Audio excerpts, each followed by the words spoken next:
Shalimar Jewelry inaugural offer. Flat 9% VA on gold ornaments, 12,500 off on purchase of 1 kg silver.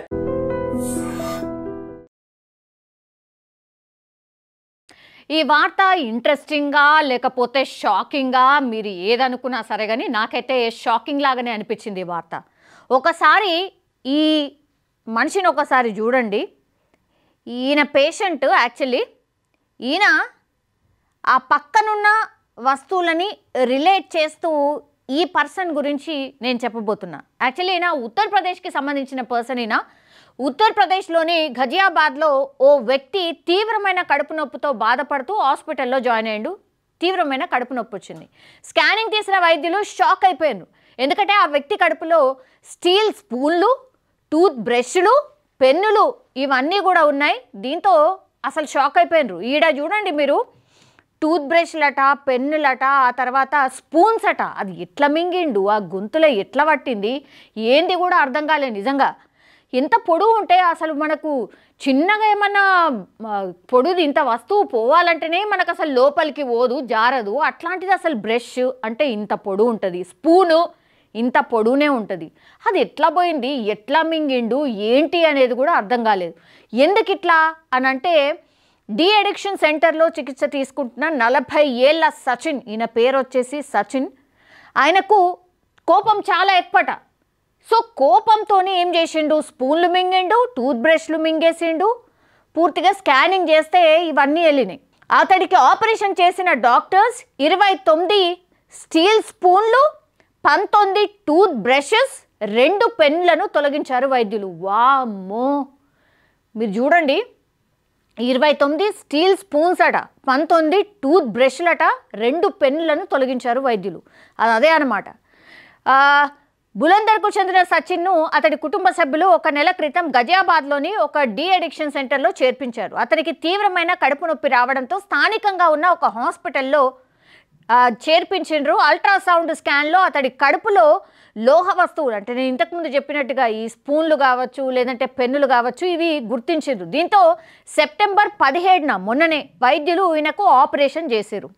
Sachin కడుపులోంచి తొలగించిన వస్తువుల సంఖ్య చూసి అసలు డాక్టర్లే షాక్ అయినరట. మరి ఎవరైనా షాక్ అయిపోతారు, ఏందిది, ఇవేం వస్తువులు, కడుపులో అసలు ఎట్లా మింగిండు, ఇన్ని వస్తువులు కడుపులో ఇన్ని డేస్ అసలు ఎట్లున్నాయి ఏంది అనేది ఆ డాక్టర్సే షాక్ అయినరట.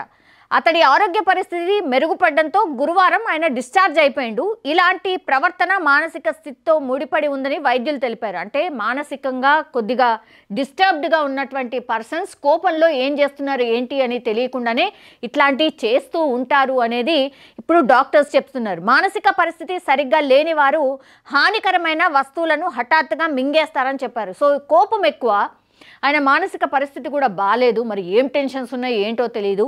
40 ఇయర్స్ మాత్రమే, 40 ఏళ్ళు. ఆయన పేరు వచ్చేసి సచిన్. సో చాలా అంటే చాలా కోపం ఎక్కువ. సో మానసికంగా చాలా డిస్టర్బ్గా ఉన్న టైంలో ఈయన ఏం చేసిండంటే అన్నీ ఇట్లా మింగుకుంటా పోయిండంట. సో వైద్యులు అది గుర్తించిండ్రు. సో ఆందోళనలో ఈ వస్తువులను మింగినట్టు సచిన్ వైద్యులకు చెప్పారు. నా కుటుంబ సభ్యులు నన్ను డి అడిక్షన్ కేంద్రంలోని వైద్యుడికి చూపించాడని తీసుకువెళ్లారు, కానీ నన్ను అక్కడే వదిలేశారు అని అతడు చెప్పాడు. అయితే అక్కడి వాళ్ళు తనని సరిగ్గా చూసుకోలేదు, ఆహారం అందించలేదు. దీంతో కోపం, నిస్సహాయ స్థితిలో తనను తాను గాయపరచుకోవడానికి వస్తువులను మింగడం ప్రారంభించారని సచిన్ వైద్యులతో చెప్పారు. పాపం కదా, యాక్చువల్లీ ఈయనకు మానసిక పరిస్థితి బాగాలేదు అని చెప్పేసి డి అడిక్షన్ సెంటర్లో వీళ్ళ కుటుంబ సభ్యులే జాయిన్ చేసిండ్రు. అతడికి అది నచ్చలేదు. దీంతో ఏం చేసిండు, కోపంతో ఆయనకు కనబడ్డాయి ఏంటి, టూత్ బ్రషెస్ అందుబాటులో ఉన్నాయి, ఆయనకు పెన్నులు, ఆ తర్వాత స్పూన్స్ అందుబాటులో ఉన్నాయి. సో కోపంలో ఏం చేయాలనో అర్థం కాక తనను గాయపరచుకోవడానికి ఇట్లా మింగేస్తూ పోయిండట. ఇట్లాంటిది మానసికంగా సరిగ్గా లేని వాళ్ళు చేస్తూ ఉంటారు అని వైద్యులకు ఈయననే చెప్పిండు. అట్లాగే వైద్యులు కూడా గుర్తించిండ్రు. ఇంటి నుంచి ఏదైనా వస్తే చాలా వరకు మాకు చేరవు, కొన్నిసార్లు మాకు రోజులో ఒక బిస్కెట్ మాత్రమే అందించేవారని సచిన్ చెప్తూ ఉన్నాడు. అంటే ఎక్కడైతే డి అడిక్షన్ సెంటర్లో ఉండనో వాళ్ళకు సరిగ్గా ఆహారం కూడా ఇవ్వరట.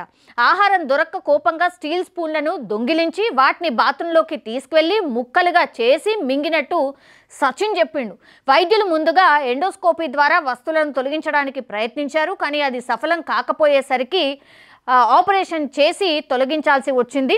గతంలో ఎప్పుడైనా ఇలాంటి ఘటనలు జరిగినాయి అంటే ఏం చేసిండు కోపంలో, నేను ఇంతకుముందు చెప్పినట్టుగా టూత్ బ్రష్లు అసలు లోపలికి ఎట్లా పోతాయి ఏంది, ఇంత పొడుగు ఉంటాయి కదా అంటే స్పూన్లను ఏం చేసిండు కోపంలో, అది అందరి ముందర కాదు బాత్రూమ్ లోపలికి వెళ్ళి స్పూన్లను ఇట్లా ఇరిచేసి ఆ ముక్కల్ని మింగేవాడట. ఆ తర్వాత ఈ బ్రష్లను కూడా అట్లనే దొంగిలించి మరీ మింగేవాడు అని డాక్టర్లు చెప్తున్నారు. చాలా కష్టపడి, అట్లాగే చాలా ఆశ్చర్యానికి గురైనరు డాక్టర్స్ కూడా, అసలు ఇదేంటి ఇన్నిగానం ఎట్లా మింగగలిగాడు అని. సో ఇది ఒక సంఘటన, అంటే ఉత్తరప్రదేశ్లో రీసెంట్లీ జరిగినటువంటి సంఘటన. ఇప్పుడు ఈయన బాగానే ఉన్నాడు, ఇవన్నీ తొలగించిన తర్వాత ఇప్పుడు నార్మల్ అయిండు. ఆ తర్వాత కుటుంబ సభ్యులకు అప్పగించిండ్రు, ఆపరేషన్ అంతా కూడా సక్సెస్ అయిపోయింది, ఇప్పుడు నార్మల్గా ఉన్నాడు. గతంలో ఎప్పుడైనా జరిగిందా అంటే మనం విన్నాం. 2022లో ఇలాంటి ఒక ఘటన యూపీలోని ముజాఫర్ నగర్లో జరిగింది. ఒక వ్యక్తి కడుపు నుంచి 63 స్పూన్లు బయటకు తీశారు. మత్తు పదార్థాలకు బానిసైన విజయ్ అనే వ్యక్తిని డీ అడిక్షన్ సెంటర్లో చేర్పించారు. అతడు అక్కడ 1 సంవత్సరం పాటు చెంచాలు తిన్నాడు. అయితే పునరావాస కేంద్రంలోని సిబ్బంది అతనికి బలవంతంగా చెంచాలు తినిపించారని కుటుంబ సభ్యులు ఆరోపించారు. వామ్మో, అసలు ఇంత ఘోరమా? గతంలో కూడా 63 స్పూన్లు తిన్నటువంటి వ్యక్తి కూడా ఉన్నాడు. సో ఇది సెకండ్ కేస్, అంటే ఇంత పెద్దగా మింగినటువంటి కేస్ ఇది సెకండ్ అనమాట.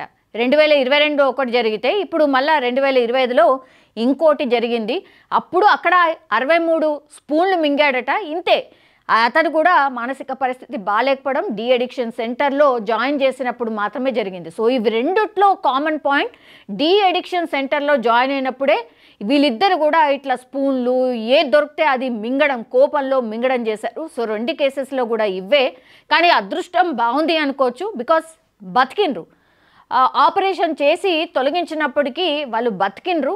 కానీ నిజంగా మనము ఏదో అంటే దీని ఒక వార్తలాగా మనం చూస్తున్నాం, కానీ వాళ్ళ మానసిక పరిస్థితి ఎట్లా ఉండిండొచ్చు, వాళ్ళు ఎంత బాధతో ఈ పని చేసిండొచ్చు అని ఊహిస్తే మాత్రం నిజంగానే, అంటే మానసిక పరిస్థితి బాలేని వాళ్ళు, ఇట్లా బాగా డిప్రెషన్లో ఉన్నవాళ్ళు, వాళ్ళు ఏం చేస్తుండ్రో కూడా తెలియకుండానే ఇట్లాంటివి చేస్తుంటారు, తాము హాని చేసుకుంటూ ఉంటారు. డీ అడిక్షన్ సెంటర్లో ఒక్కొక్కళ్ళది ఒక్కొక్క స్టోరీ నిజం చెప్పాలంటే కూడా. సో అందులో భాగంగానే ఇప్పుడు ఈయన కూడా, ఈ సచిన్ అనే వ్యక్తి కూడా ఇవన్నీ మింగడం, ఆ తర్వాత సక్సెస్ఫుల్గా డాక్టర్స్ అయితే ఆపరేషన్ చేసి బయటకైతే తీశారు. ఇప్పుడు ఆయన కోలుకుంటున్నాడు, బాగానే ఉన్నారు. ఇప్పుడు ఒకటే మనం కోరుకోవాల్సింది ఏంటంటే సచిన్ కానీ ఇంకోళ్ళు కానీ ఈ డీ అడిక్షన్ సెంటర్లో ఎవరైతే వెళ్తారో వాళ్ళు మళ్ళా ఏమంటారు, వాళ్ళ కుటుంబ సభ్యులకి వెరీ నార్మల్ అయి వస్తే నిజంగా very very happy. And that ఈ మత్తు పదార్థాలు ఏవైతే ఉంటాయో వాటి జోలికి పోకుండా,